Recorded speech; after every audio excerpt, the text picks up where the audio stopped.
시청자 여러분 안녕하십니까? 이슈를 더 쉽게 풀어드리는 더 뉴스 시작합니다. 윤석열 대통령이 대통령실 개편에 나섰지만 국민의힘 내용 갈등은 계속되고 있습니다.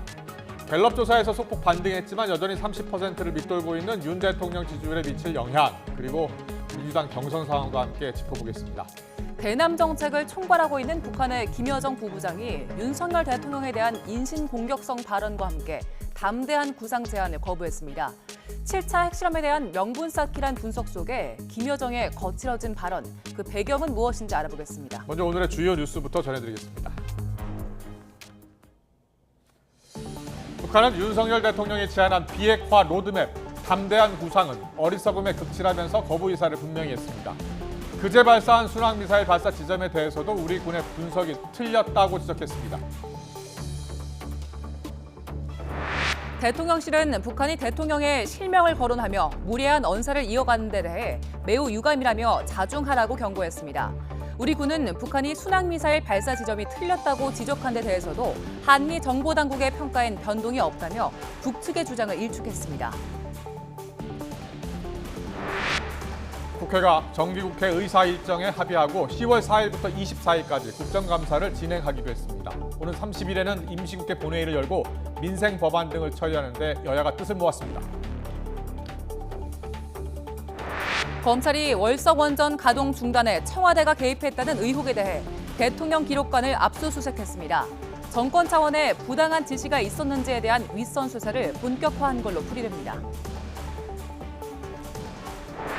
강원도 양구에서 올 들어 두 번째로 아프리카 돼지열병이 발병했습니다. 방역당국이 확산을 막기 위해 매몰 처분에 나섰지만 농장주 반대로 매몰 처분을 하지 못하고 있습니다. 오늘 0시 기준 코로나19 신규 환자가 전날보다 3만 9천여 명 감소해 13만 8천여 명을 기록했습니다.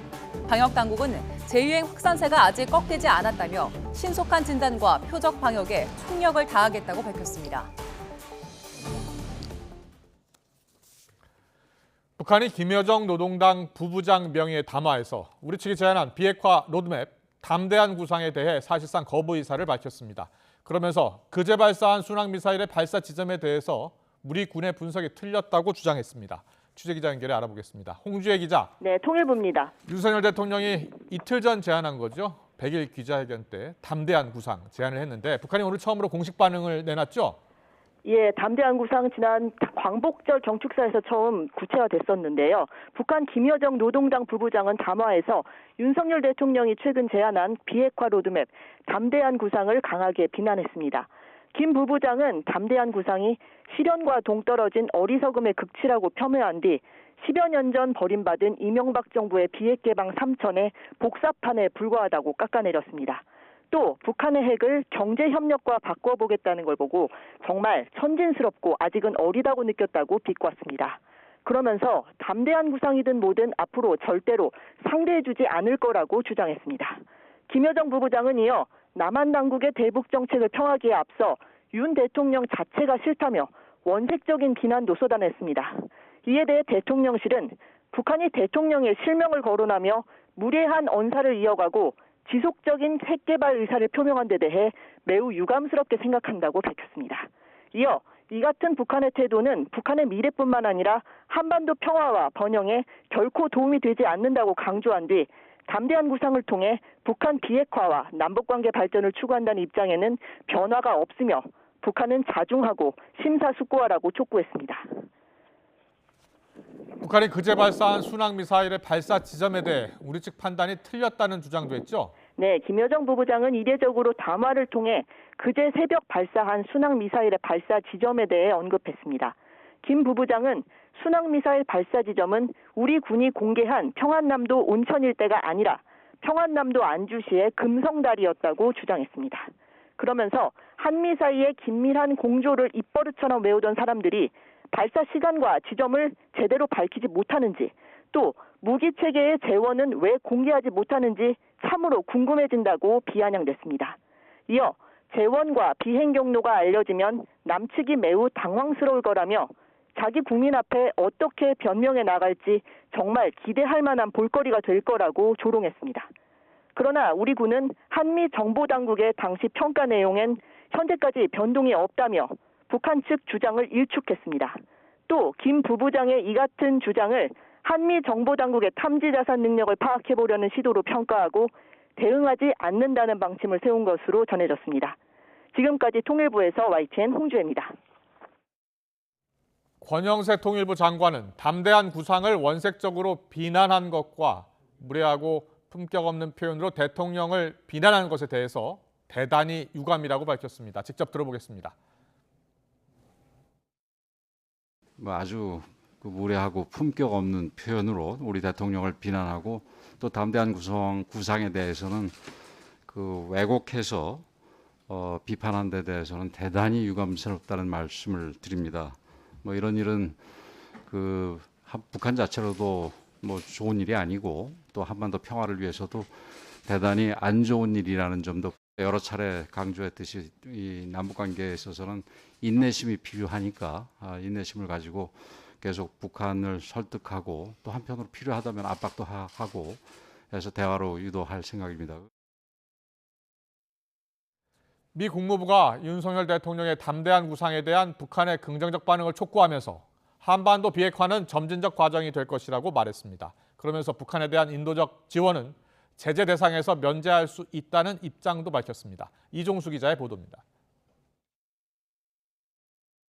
미 국무부는 윤석열 대통령이 제안한 비핵화 로드맵 담대한 구상을 북한이 수용해 비핵화에 대해 지지를 표명한다면 환영할 만한 첫걸음이 될 것이란 입장을 밝혔습니다. 이어 대북 협상 초기부터 대북 제재 면제를 모색하는 데 대해선 한반도 완전한 비핵화라는 공동 목표 달성에 도움이 되는 실질적 조처를 할 수 있다고 본다고 말했습니다. 다만 비핵화는 점진적 과정이 될 것이라면서 먼저 북한이 대화에 나서야 한다고 강조했습니다. Don't think it will take place overnight. We think that it will be an incremental process. The first step would need to be for the DPRK to indicate some willingness to engage in dialogue and diplomacy. 북한 비핵화 달성을 위해 상호 조치를 주고받으면서 신뢰를 쌓아가는 단계적 해법을 거듭 확인한 것으로 보입니다. 미 국무부는 인도주의 차원에서 이뤄지는 대북 지원의 경우 제재 면제가 가능하다는 입장도 밝혔습니다. But broadly speaking, our sanctions regime and international sanctions regimes do exempt humanitarian assistance, including food. 미 국무부는 오는 22일부터 시행되는 한미연합훈련 을지 자유의 방패를 북한이 북침 전쟁을 위한 것이라고 반발하고 있는 것과 관련해 북한의 잠재적 위협과 도발로부터 공동이익을 방어하기 위한 것이라고 말했습니다. 또 북한의 안보 위협에 효과적 대응을 위해 한미일 3국 협력이 필수적이라면서 과거사 현안 해결을 위한 한일 간 적극 대화를 기대한다고 밝혔습니다. YTN 이종수입니다. 네, 방금 들은 소식입니다. 탈북어민 강제 북송과 관련해서 대통령 기록관을 검찰이 오늘 압수수색을 했다는 뉴스 속보가 들어와 있습니다. 서울중앙지검 공공수사 제3부는 탈북어민 강제 북송 사건과 관련해서 세종시에 있는 대통령 기록관에 보관된 관련 자료를 확보하기 위해서 오늘 오후 압수수색 영장을 집행하고 있다고 밝혔습니다. 다시 한번 전해드리겠습니다. 탈북어민 강제 북송과 관련해서 검찰이 대통령 기록관에 보관돼 있는 관련 자료를 확보하기 위해서 오늘 오후 압수수색 영장을 집행하고 있다고 밝혔습니다. 뉴스 속보 전해드렸는데요. 관련 소식은 좀 더 자세한 소식이 들어오는 대로 다시 전해드리겠습니다. 북한 김여정 노동당 부부장 오늘 강경한 어조의 담화를 발표했습니다. 제목부터 허망한 꿈을 꾸지 말라 거칠었는데요. 김여정 부부장은 새 정부 들어서면서 어떤 메시지를 내왔을까요? 먼저 지난 4월입니다. 윤석열 대통령 취임을 한 달 앞둔 시점이었죠. 김여정은 남측을 향해서 본격적으로 메시지를 내기 시작했습니다. 당시 서 국방부 장관이 북한의 미사일 발사 징후가 명확할 경우에 정밀 타격할 수 있는 능력을 갖추고 있다는 발언을 했는데 여기에 대한 반발이었습니다. 그리고는 우리의 분위기를 살피는 모습이었죠. 먼저 공격하지 않는다면 무력 도발은 없을 거라는 말을 덧붙이면서 남측과의 대치를 원하지 않는다고 강조했습니다. 그리고 윤석열 정부가 출범한 이후인 지난 10일 김여정 부부장은 조선중앙TV를 통해 처음으로 연설 전문을 육성으로 공개했습니다. 북한의 비상 방역전 승리를 공식 선포하는 자리였는데 여기서 코로나가 남측의 대북 전단 등을 통해 유입됐다는 분명한 입장을 밝혔습니다. 또 강력한 보복성 대응을 해야 한다고 위협까지 했습니다. 우리 공화국에 비루스가 유입될 수 있는 위험한 짓거리를 계속 행하는 경우 우리는 비루스는 물론 남조선 당국 것들도 박멸해버리는 것으로 대답할 것입니다. 그리고 오늘 김여정 부부장의 어조는 더 거칠어졌습니다. 윤석열 대통령이 8.15 경축사에서 제안한 담대한 구상에 대해 어리석음에 그치하며 절대로 상대조차 않겠다고 말했는데요. 특히 북한의 진정성 있는 비핵화 조치란 전제에 대해서 노골적인 거부감을 드러냈습니다. 오늘 담화에는 원색적인 표현도 담겼습니다. 남측의 대북 정책을 평가하기 앞서 인간 자체가 싫다. 그리고 서로 의식하지 말고 살았으면 하는 것이 간절한 소원이라면서 윤석열 대통령의 실명을 직함 없이 거론하기도 했습니다. 김여정 부부장의 메시지에는 어떤 의도가 있었을까요?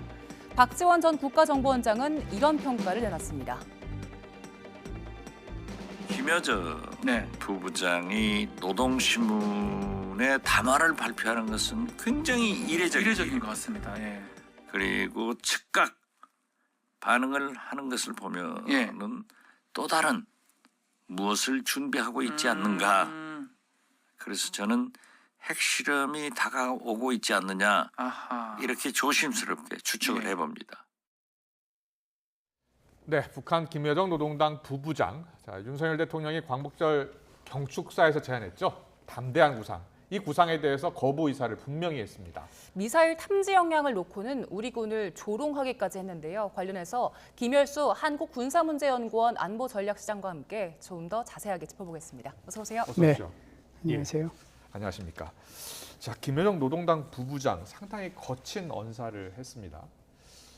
그 가장 큰 이유가 어디에 있다고 보세요? 글쎄요, 우리 대통령께서는 후보 시절부터 담대한 계획을 얘기하시다가 8.15 경축사를 통해서 계획을 구상으로 바꿔서 담대한 구상을 얘기했잖아요. 크게 보면은 민생 지원하겠다, 인프라 지원해주겠다, 경제협력 해주겠다 그렇게 얘기하고 그리고 이제 8월 17일 이틀 뒤죠. 그러니까 100일 기자회견에서는 여기에 경제뿐만 아니고 그다음에 정치하고 군사 문제까지도 심지어 재래식 무기에 대해서는 군 쪽까지도 회담을 할 수 있다라고 얘기했거든요. 그럼에도 불구하고 이렇게 얘기한 이유는 비핵화 문제는 건드리지 말아라라고 하는 강한 그런 생각이 하나 있고요. 북한으로 봐서는. 두 번째는 오히려 이런 제안을 하려고 하면 전면적인 대북 제재 해제 문제를 거론하거나 그렇지 않으면 한미연합연습을 안 하겠다고 하든지 이런 내용들이 들어있어야 되는데 이런 내용은 하나도 없고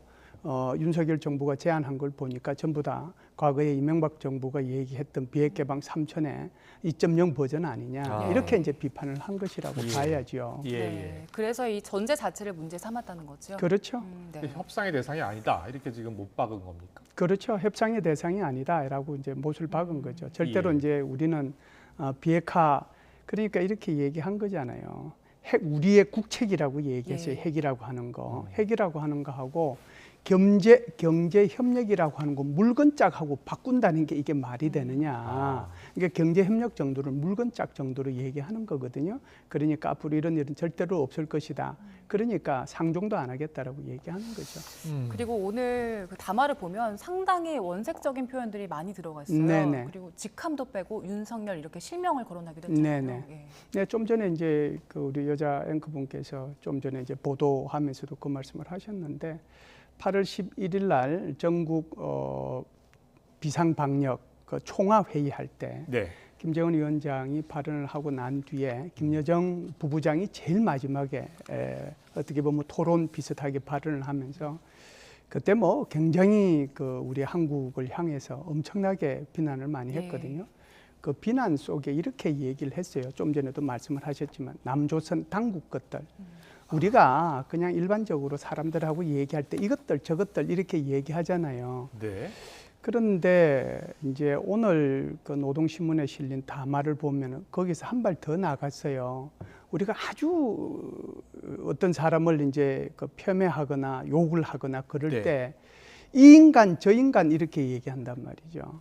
그런데 우리 대통령 실명을 거론하면서 이 인간 이런 표현을 쓴단 말이죠. 예. 그러니까 아무리 북한에서 이 아주 막 나가는 사람이고 그리고 발언이나 이런 것들에 대해서 고급스러운 표현을 못 쓰는 사람이라고 하더라도 그래도 상대방의 지도자에 대해서 그것도 국민이 선출한 자기네들이 세습돼서 오는 것이 아니고 국민이 선출한 한 나라의 대통령한테 이런 표현을 쓰는 것은 굉장히 지나침이 많다고 봐야죠. 네, 대통령실도 즉각 반응을 내놨죠. 자중하고 심사숙고하라 이렇게 메시지를 냈고요.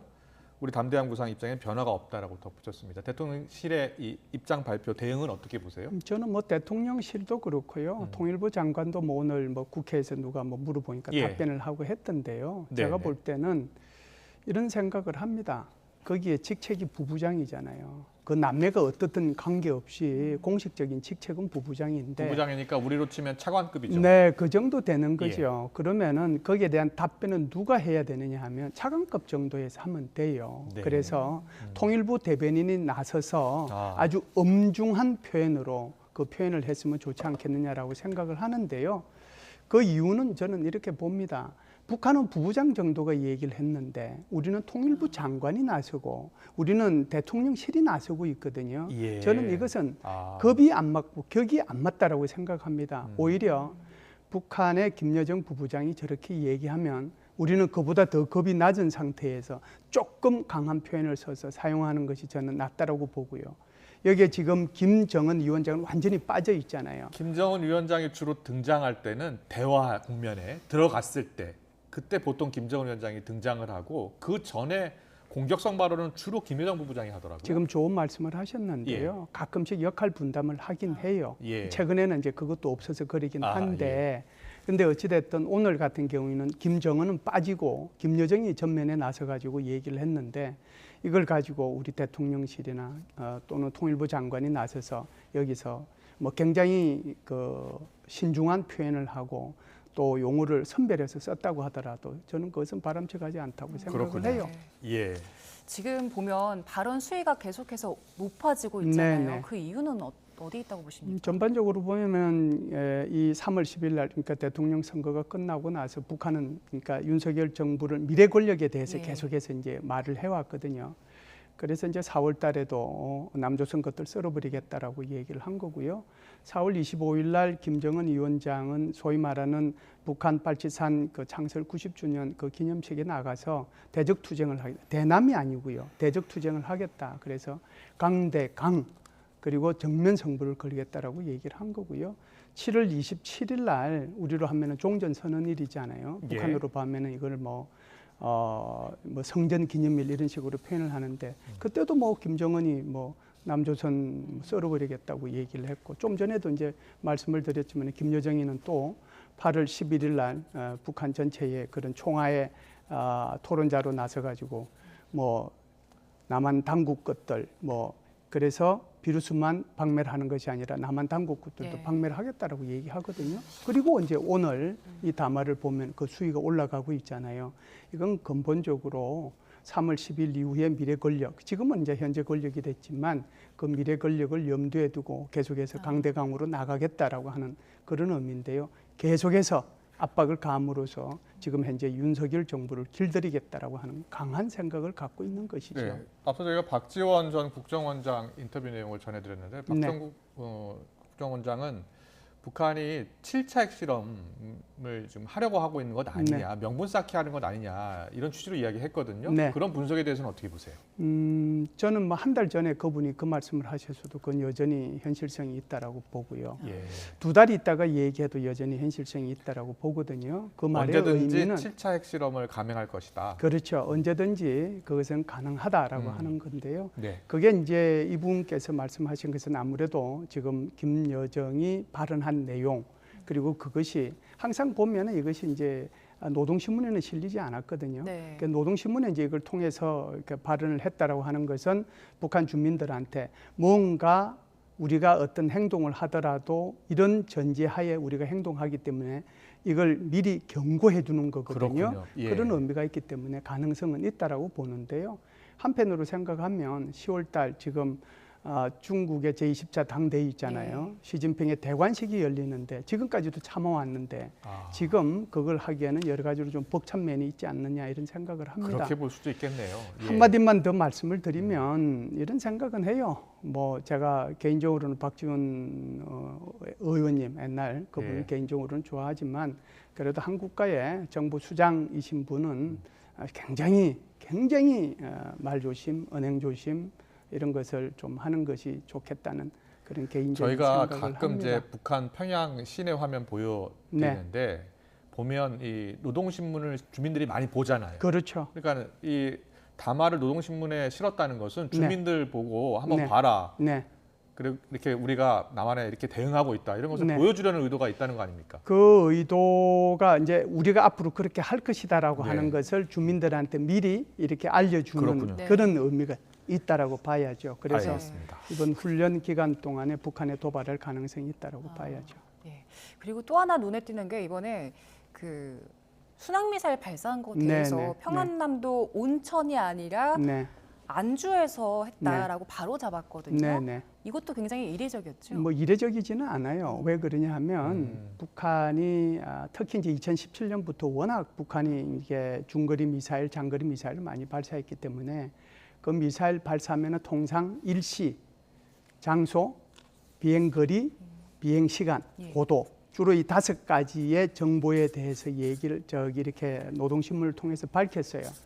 물론 이제 우리 그 군 당국은 그 사건이 있자말자 그러니까 북한이 전략적 도발을 하지 말자 바로 브리핑을 합니다. 빨리 할 때는 뭐 5분 내로도 하고 그러는데요. 그러니까 이제 그 다음 날 이제 북한의 노동신문에서 그게 나오면 우리 한국 합참에서 발표한 거하고 북한이 발표한 거 맞춰 보거든요. 대부분 뭐 거의 비슷했고요. 네. 뭐 시간, 장소, 고도, 사거리 거의 비슷했고 일부 조금은 이제 그 틀린 것이 있었다라는 것을 말씀을 드리고요. 두 번째는 작년까지만 하더라도 북한은 이런 일이 있으면 꼭 노동신문을 통해서 그 재원에 대해서 상세하게 알려줬습니다. 예. 그런데 올해 들어서는 안 해요. 올해 들어서 엊그제 17일 날 발사한 순항 미사일까지 합하면 북한은 지금 중장 단거리까지 보면 방사포까지 해서 20분 미사일 발사를 했거든요. 전략적 도발을 했는데 화성 17형을 발사했을 때 2월 달에요. 그때만 그러니까 소위 말해서 재원을 발표를 했고요.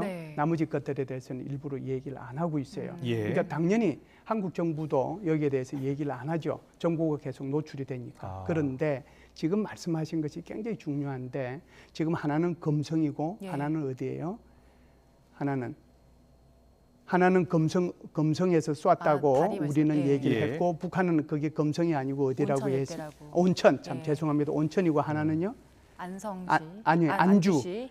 그래서 이게 어디냐 하면요. 금성 그 우리 정부에서 발표한 것을 보면은 북한 평양에서 서쪽으로 그러니까 해안지대죠. 거기에 한 40에서 50km 정도 떨어져 있고요.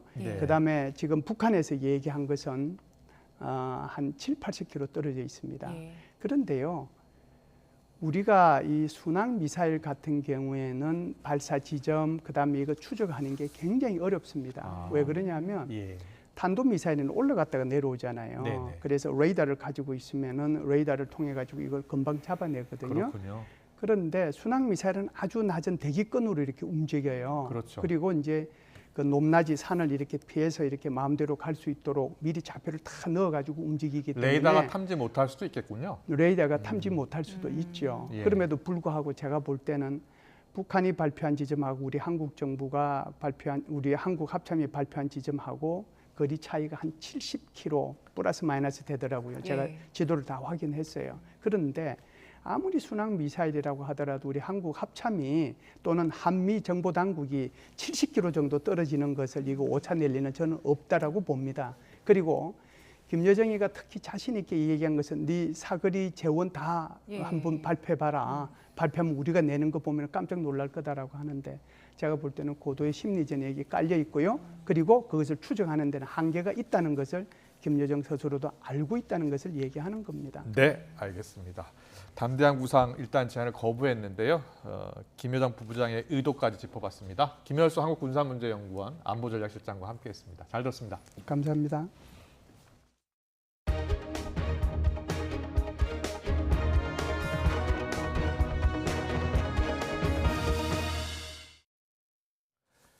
국회로 가보겠습니다.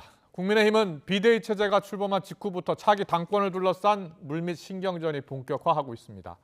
더불어민주당은 국정조사 카드를 꺼내 대통령실과 여권을 향한 전방위 공세에 나섰습니다. 국회 취재기자 연결합니다. 김태빈 기자. 네, 국회입니다. 국민의힘에서는 차기 전당대회를 둘러싼 신경전이 시작이 됐죠. 네, 국민의힘 비대위가 출범하자마자 차기 당권을 놓고 일찌감치 신경전이 시작된 모습입니다. 당권 주자로 꼽히는 김기현 의원은 오늘 아침 라디오에 출연해서 전당대회는 빠르면 빠를수록 좋다고 강조했습니다. 들어보겠습니다. 빠르면 빠를수록 좋다. 특히 해를 넘겨서 내년 초에 또다시 비대위 모습으로 국민들에게 비친다는 것은 그거는 얼토당토않다 그런 생각을 하고 있습니다. 또 전날 혁신이 무용론을 제기하며 당내 반이준석 세력 규합에 나선 당권 경쟁자 안철수 의원을 향해선 견제구도 날렸는데요. 당 내분을 수습하고 통합해야 할 시기에 생뚱맞게 엉뚱한 소리를 들고 나왔다고 꼬집기도 했습니다. 이처럼 혁신이 관련 논란이 일자 주호영 비상대책위원장은 오늘 오전 최재형 혁신위원장을 직접 만나 대화를 나누며 중재에 나서기도 했는데요. 들어보겠습니다. 당은 늘 필요한 부분을 혁신하고 개혁해야 되기 때문에 혁신위 활동이 필요하고 혁신위가 적극 활동할 수 있도록 지원하겠다고 약속을 했습니다. 이처럼 차기 당권 주자들의 물밑 경쟁이 치열해지는 가운데 전당대회 시기를 결정할 비대위 활동 기간은 다음 주 이틀에 걸쳐 열리는 국민의힘 연찬회에서 정리될 것으로 보입니다. 하지만 이준석 전 대표가 제기한 효력정지 가처분 신청이 변수인데 법원의 고심이 길어지는 배경에 여권 내부가 촉각을 곤두세우는 분위기입니다. 어떤 결론이 내려지든 정치적 후폭풍이 불가피하기 때문인데요. 주호영 비대위원장의 리더십이 이런 혼란을 잘 매듭지을 수 있을지 주목되고 있습니다. 민주당은 국정조사 공세 수위를 더 높였는데요. 구체적으로 어떤 의혹을 문제 삼고 있습니까? 네, 그제 민주당은 윤석열 대통령 취임 100일에 맞춰서 국정조사 요구서를 국회에 제출했습니다. 대통령 집무실 졸속 이전, 사적 채용 논란 등 8가지 국민적 의혹을 밝혀야 한다는 겁니다. 특히 대통령 취임식에 관저 리모델링 수의계약업체 관계자가 초청받았다는 사실이 최근 드러나면서 이건 역시 국정조사로 따져야 한다고 공세 수위를 높였습니다. 들어보겠습니다. 심각하게 보는 것이 관저 리모델링 업체 선정 과정은 지금 대통령실에서 입을 다문다고 해서 해결된 문제가 아니다. 점을 강조하고자 합니다. 저는 이것이 핵심 문제일 수 있다 이렇게 보여집니다. 그러면서 관저 공사를 공고한 지 2시간 반 만에 수의계약 낙찰까지 이뤄진 것은 김건희 여사가 개입해 이권을 준 것으로 볼 수밖에 없다며 전모를 밝혀야 한다고 강조했습니다. 박홍근 원내대표 역시 국민의힘 비대위가 반성과 함께 출범했지만 국정조사는 반대하고 있다고 비판했습니다. 이어서 들어보겠습니다. 정말 문제가 없다면 당당하게 자료를 제출하고 국정조사를 수용하면 될 일입니다. 국민의힘이 따라야 할 것은 윤심이 아니라 민심입니다. 그러면서 국정조사 거부는 민심에 대한 직무유기라며 대승적 결단을 촉구했습니다. 이에 대해 국민의힘 주호영 비대위원장은 과거 민주당이 문재인 정권 시절 국정조사 요구를 얼마나 받아들였는지 돌아보고 반성부터 하라고 되받아치면서 거부 의사를 거듭 밝혔습니다. 네, 이런 공방 속에서도 여야가 정기국회 의사 일정에 대해서 합의를 이뤘죠? 네, 여야는 다음 달 1일부터 오는 12월 9일까지 100일 동안 열리는 정기국회 의사 일정을 확정했습니다. 정기국회 개회식은 다음 달 1일 오후 2시에 개최하고 6일과 7일에는 민주당과 국민의힘이 각각 교섭단체 대표연설을 합니다. 이어 다음 달 19일부터 22일까지 닷새 동안은 분야별 대정부 질문이, 오는 10월 4일부터 24일까지는 국정감사가 진행될 예정입니다. 지금까지 국회에서 YTN 김태민입니다. 월성원전 조기 폐쇄 경제성 조작 의혹과 관련해 검찰이 세종시에 있는 대통령 기록관을 압수수색하고 있습니다. 문재인 정부 윗선에 대한 수사가 본격화됐다는 분석이 나옵니다. 취재기자 연결합니다. 이상곤 기자. 네, 대전입니다. 네, 지금도 압수수색이 계속되고 있는 겁니까? 네, 검찰이 세종시에 있는 대통령 기록관에 검사와 수사관을 보내 압수수색을 진행하고 있습니다. 압수수색은 오늘 오전 9시 반부터 시작돼 오후까지 이어지고 있습니다. 대전지검 형사4부는 대통령 기록관에서 월성원전 1호기 조기 폐쇄 관련 대통령 기록물을 열람하고 있는 것으로 알려졌습니다. 압수수색 영장은 대통령 기록물 관리법에 따라 대전 고등법원장이 발부했는데요. 원전 조기 폐쇄 결정 과정에서 당시 문재인 정부가 어떤 지시를 내리고 무슨 역할을 했는지 등을 확인하고 있는 것으로 전해졌습니다. 검찰이 대통령 기록관 압수수색에 나서면서 문재인 정부의 윗선을 향한 수사가 본격화됐다는 해석이 나오고 있습니다. 네, 그럼 월성원전 사건에 대한 검찰 수사 어디까지 진행된 겁니까? 네, 현재 재판을 받는 피고인은 모두 7명입니다. 먼저 검찰은 지난 2020년 12월 관련 자료를 삭제해 감사원 감사를 방해한 혐의 등으로 산업통상자원부 공무원 3명을 재판에 넘겼는데요. 지난해 6월에는 직권남용과 업무방해 등의 혐의로 백운규 전 산업부 장관과 최희봉 전 청와대 산업정책비서관 등 3명을 기소했습니다. 이후 경제성 평가 업무를 담당했던 회계사도 재판에 넘겨져 백 전 장관 등과 함께 재판을 받고 있습니다. 하지만 검찰이 백 전 장관에게 배임교사 혐의를 추가하는 것을 결론내지 못하는 등 이후 수사는 속도를 내지 못해왔는데요. 그러자 탈원전 반대 시민단체가 지난해 12월 조기 폐쇄 당시 산업부 에너지자원실장이었던 박원주 전 경제수석 등 청와대와 한수원 관계자 15명을 검찰에 고발했습니다. 이 단체는 지난 5월 문재인 전 대통령도 퇴임 첫날 추가로 고발했는데요. 문 전 대통령이 탈원전 정책을 추진하기 위해 관계 법령 개정 등이 필요하다는 사실을 알고 있음에도 조기 폐쇄 등을 강행하기 위해 대통령으로서 직권을 남용했다고 주장했습니다. 검찰은 백 전 장관에게 배임교사 혐의를 추가로 적용할지를 여전히 검토하고 있습니다. 공소장 변경을 통해 혐의를 추가할 것이라는 전망이 나오고 있는 가운데 백 전 장관 등에 대한 3차 공판은 오는 23일 진행될 예정입니다. 지금까지 대전에서 YTN 이상곤입니다.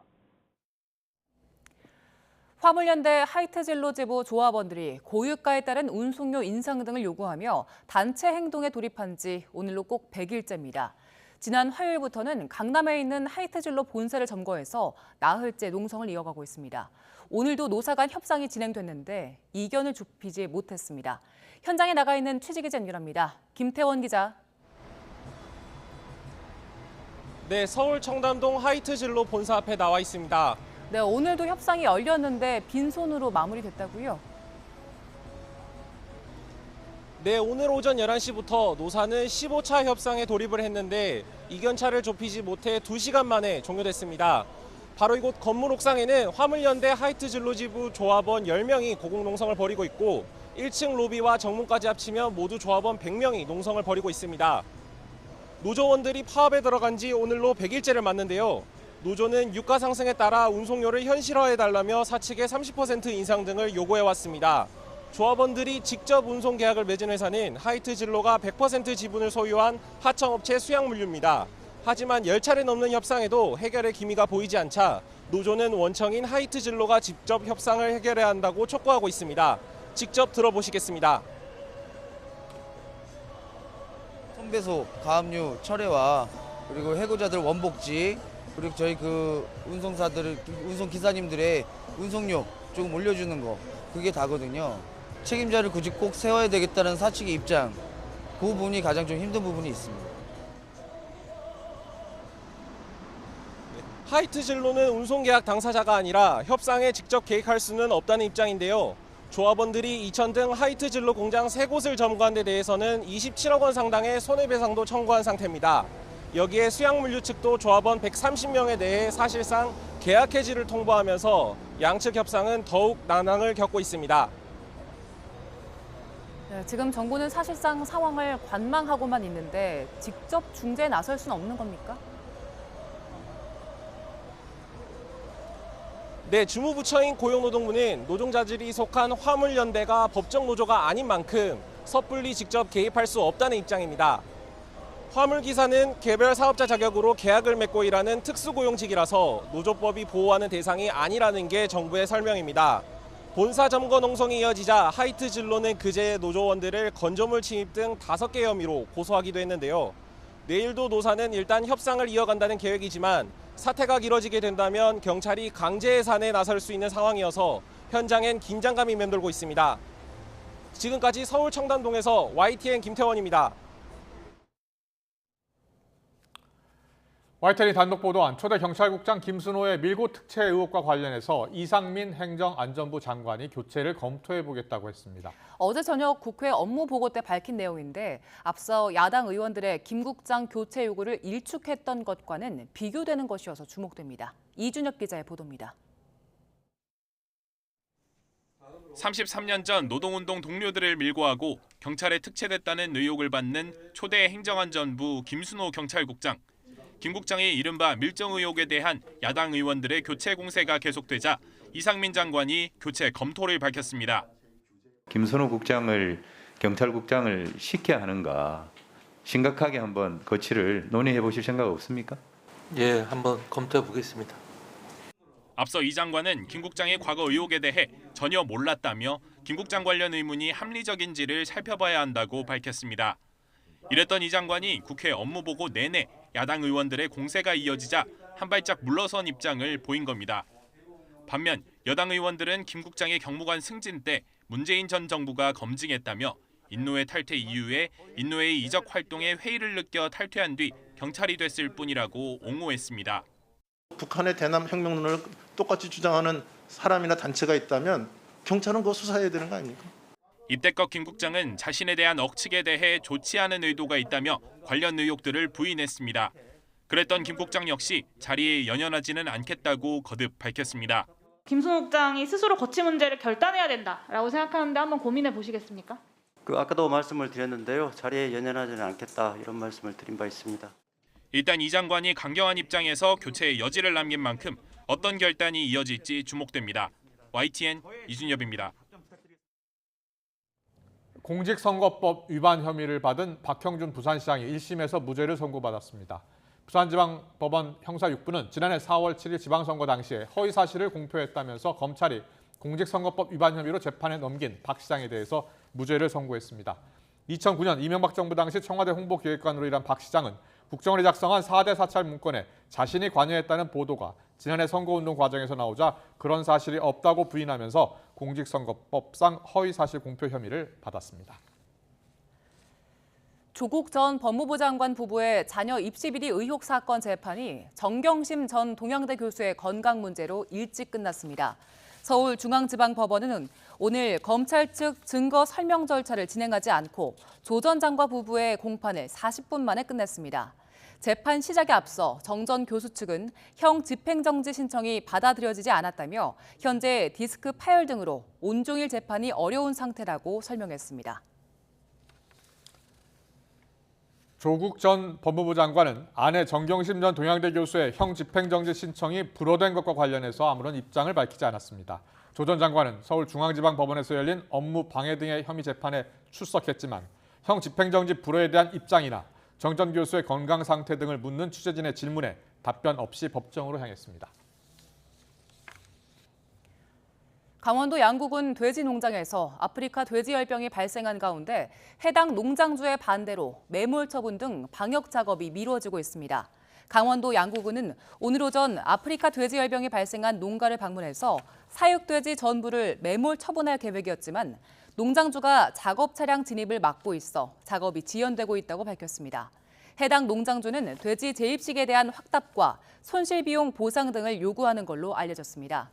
앞서 어제 오후 강원도 양구군 국토 정중앙면에 있는 양돈 농가에서 돼지 10마리가 폐사해 조사한 결과 아프리카 돼지열병 양성 판정을 받았습니다.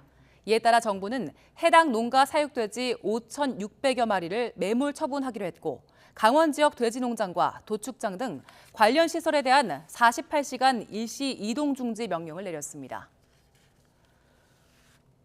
한덕수 국무총리는 추석 연휴에 아프리카 돼지열병이 확산하지 않도록 관계 부처와 지자체가 귀성객의 농장 방문 자제 등을 적극적으로 홍보하라고 말했습니다.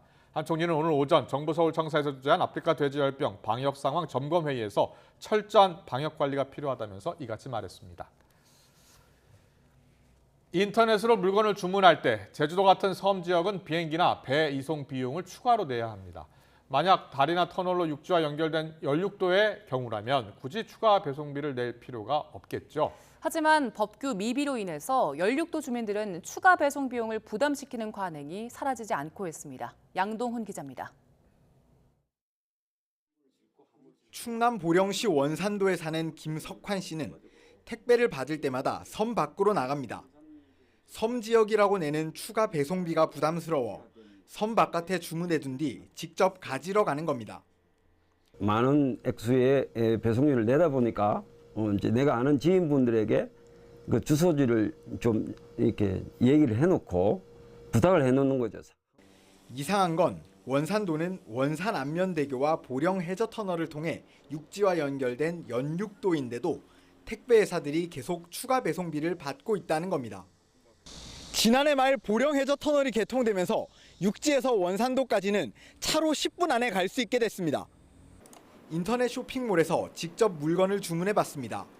분명 무료 배송 상품인데 원산도 주소를 입력하자 배송비 5,000원이 추가됩니다. 비행기나 배로 가야 하는 제주도와 울릉도도 똑같이 5,000원인 반면 원산도 인근 다른 연육도인 안면도는 추가 배송비가 없습니다. 명확한 기준이 없다 보니 물건마다 사이트마다 배송비도 제각각입니다. 5,000원에서 7,000원, 심지어는 뭐 10,000원, 아까 말씀드린 16,000원, 뭐 이 정도 배송비가 부담이 되는 경우가 있습니다. 육지와 섬을 잇는 다리가 생긴 지 10여 년이 지난 전남 목포시 고화도와 여수시 백야도 등도 여전히 추가 배송비를 내고 있어 불합리하다는 문제 제기가 이어져 왔습니다. 지난해 11월 연육도로 가는 택배에 추가 비용을 받지 않도록 하는 법안이 국회에 발의되기는 했지만 아직 상임위에 계류 중입니다. 그러자 최근엔 국민권익위원회가 나서 연육도 택배 비용에 대한 정기적인 실태조사와 평가가 필요하다고 국토교통부에 권고했습니다. 저희 국토교통부에서는 저번 권익위 제도 개선 권고를 수용을 해서요. 또한 택배 서비스 평가 항목 개선을 위해서 이제 용역 등을 추진할 계획입니다. 오랜 기간 이어진 부당한 관행, 섬 주민들은 부담을 덜어줄 수 있는 빠른 조치가 이뤄지기만 기다리고 있습니다. 우리 도서 주민들이 이런 부당한 배송비를 내지 않고 일반 그 육지하에서 생활하시는 분들과 같이 동등한 대우를 받을 수 있도록. YTN 양동훈입니다. 대형 마트들이 잇따라 싼 값에 치킨 상품을 내놓으며 초저가 치킨 전쟁을 벌이고 있습니다. 상황이 이렇게 되자 불똥은 프랜차이즈 치킨 업체에 튀었습니다. 조태현 기자의 보도입니다. 대형마트 조리 코너 앞에 긴 줄이 생겼습니다. 한 마리에 5,980원인 치킨을 사려고 기다리는 겁니다. 요즘 물가가 너무 올라서 다 힘든 시기인데 마트에서 이런 행사해주면 소비자 입장에서는 좋은 거라고 생각합니다. 대형마트의 초저가 치킨 전쟁은 홈플러스가 촉발했습니다. 6,990원짜리 당당 치킨을 내놔 한 달여 만에 38만 마리 넘게 팔았습니다. 이에 질세라 이마트는 1,010원을 더 낮춰서 치킨 6만 마리를 5,980원에 팔겠다고 나섰습니다. 단 판매 기간은 일주일로 한정했습니다. 롯데마트는 한 마리 반 분량의 한 통 치킨을 8,800원에 파는 반값 행사를 벌이고 있습니다. 너무 좋죠. 생각지도 못하고 왔는데 이런 게 있다는 게 너무 기분이 좋네요. 우리 아저씨하고 이제 저녁에 소맥 한잔 해야 되겠어요. 소비자들은 반색했지만 프랜차이즈 치킨 업체는 발끈했습니다. 마트 같은 경우는 치킨이 여러 품목 중에 하나이지 않습니까? 예. 그런데 저희는 이제 이 부분을 전부로 팔고 있기 때문에 이들이 던진 작은 돌멩이 하나가 중소 프랜차이즈 기업이나 자영업자들한테는 생존에 심각한 위협을 주고 있고요. 미끼 상품을 앞세워 고객들을 유인하려는 대형마트의 일시적인 상술에 불과하다는 지적도 있습니다. 하지만 프랜차이즈 치킨 값에 거품이 너무 많이 끼었고 가맹점이 아닌 업체만 배를 불리고 있다는 비판이 더욱 공론화된 건 예상치 못한 수확입니다. YTN 조태현입니다. 최악의 물가 급등세에 시달리는 튀르키예가 세계적인 통화 긴축 흐름에 역행하며 기준금리를 인하해 시장을 놀라게 했습니다. 미국 월스트리트 저널 등은 튀르키예 중앙은행이 현지 시각 18일 기준금리를 13%로 1%포인트 낮췄다고 보도했습니다.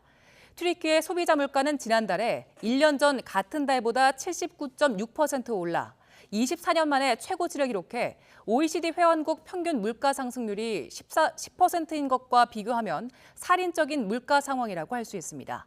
에르도안 튀르키예 대통령은 높은 기준금리를 모든 악의 어머니라고 비난하면서 기준금리를 인하할 것을 압박해왔고 최근 수년 사이 자신의 말을 듣지 않은 중앙은행 총재 서너 명을 내쫓기도 했습니다. 신드롬에 가까운 인기를 끌었던 ENA 수목 드라마 이상한 변호사 우영우가 종영했습니다. 낯선 채널이란 한계를 딛고 높은 시청률을 기록해서 작품만 좋으면 얼마든지 성공할 수 있는 시대를 열었습니다. 송태엽 기자의 보도입니다. 드라마 이상한 변호사 우영우가 16회를 끝으로 막을 내렸습니다. 마지막 회 시청률은 17.5%. 첫 회 시청률이 0.9%였던 점을 감안하면 놀라운 기록입니다. 저희 첫 방송 이후로 지금까지 정말 저희가 깜짝 놀랄 만큼 큰 사랑을 주셔서요. 우영우를 떠올리실 때 여러분들 마음속에 기분 좋고 따뜻한 기억으로 남았으면 좋겠습니다. 자폐 스펙트럼 장애를 가진 천재 변호사를 주인공으로 한 우영우는 방영 내내 무공해 힐링 드라마로 화제가 됐습니다. 실화를 바탕으로 한 법정 이야기를 다루면서도 사회적 약자를 바라보는 따뜻한 시선으로 유쾌한 감동을 줬습니다. 이 세상에 많은 우영우 분들과 또 우영우가 아닌 많은 다른 분들께도 진심으로 감사하고 저도 또한 그분들을 열렬히 응원하는 바입니다. ENA라는 낯선 채널에서 방영돼 시청률에는 한계가 있을 것이란 예상도 있었습니다. 역시 저조한 시청률로 시작하나 싶었는데 입소문을 타고 3회차까지 2배씩 상승하더니 7회차에 접어들자 10%를 뚫고 올라갔습니다. 재미있다고 이름난 작품을 직접 골라보는 시청자들의 변화가 반영된 겁니다. 예상 밖의 돌풍으로 채널은 물론 지리산으로 쓴맛을 본 제작사도 단번에 서름을 씻어냈습니다. 제작사 A스토리는 우영우 웹툰에 이어 뮤지컬 제작에도 나섭니다. 작품성 하나로 2달 동안 시청자를 울고 웃긴 이상한 변호사 우영우. 작품만 괜찮으면 얼마든지 성공할 수 있다는 콘텐츠 시대의 새로운 가능성을 보여줬습니다. YTN 송태엽입니다. 비구름이 점차 남하하면서 경기 북부 지역부터 비가 내리기 시작했습니다. 현재 서울은 약하게 빗방울 정도만 떨어지고 있는데요. 비구름은 점차 확대해 그 밖에 중부지방에 밤까지 영향을 주겠습니다. 특히 퇴근길 무렵에는 시간당 30mm 안팎의 매우 강한 비가 집중될 수 있겠습니다. 이 지역에 계신 분들은 퇴근길 교통안전에도 각별히 주의해 주시기 바랍니다.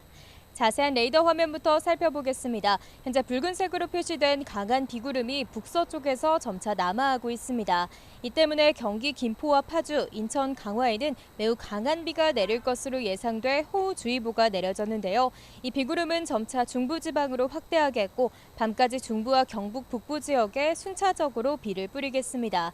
이후 내일은 주로 남부지방에 비가 내리겠습니다. 내일까지 경기 동부와 영서, 충청과 전북, 경북 북부에 최고 70mm의 비가 내리겠고요. 이 지역에서는 시간당 30mm 안팎의 매우 강한 비가 집중될 수 있겠습니다. 또 서울 등 그 밖의 지역에는 5에서 50mm의 비가 예상됩니다. 내일 아침 기온은 오늘보다 2에서 5도가량 올라가겠습니다. 서울 아침 기온 25도, 대전과 부산, 광주는 26도가 예상됩니다. 비가 그친 뒤 낮 동안에는 전국적으로 33도 안팎의 무더위가 찾아오겠습니다. 서울과 대구의 한낮 기온 33도, 대전 32도, 광주는 31도가 예상됩니다. 이후 일요일인 모레는 대부분 지역에서 맑은 날씨를 회복하겠고요. 다음 주 화요일에는 충남과 호남 지방에 비가 내릴 전망입니다. 오늘 중부 서해안과 강원 산간에는 비와 함께 바람도 무척 강하게 불겠습니다. 시설물 관리와 안전사고에도 각별히 주의해 주시기 바랍니다. 지금까지 서울 상암동에서 YTN 윤수빈입니다.